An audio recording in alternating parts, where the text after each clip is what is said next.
Тоң району боюнча пробациялык көзөмөлгө алынган 26 адам бар. Анын ичинен 3-ü аял. Бүгүнкү күндө мыйзамдарга өзгөртүүлөр кирип, кокус кылмышка кайрадан аралашкандар болсо, оор жазага тартылып калышы мүмкүн. Кечкисин саат 10дон кийин көчөгө чыкканга болбойт. Түнкү клуб, эс алуу дегенди эстен чыгарып туруу оң. Мына ушул багытта түшүндүрүү иштери жүрдү.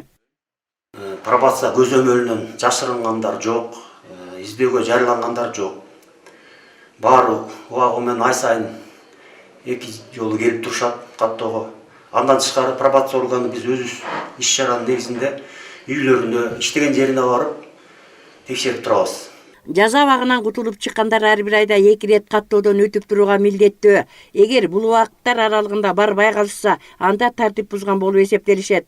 Азыркы учурда бул пробацияда турган адамдар менен биргеликте ай сайын милициянын участкалык уполномоченныйлары менен биргеликте иш-чаралар жүргүзөбүз. Андан тышкары пробация бөлүмү менен биргеликте иш-чара түзүлгөн. Ошонун негизинде кварталына бир жолу рейд уюштуруп турабыз.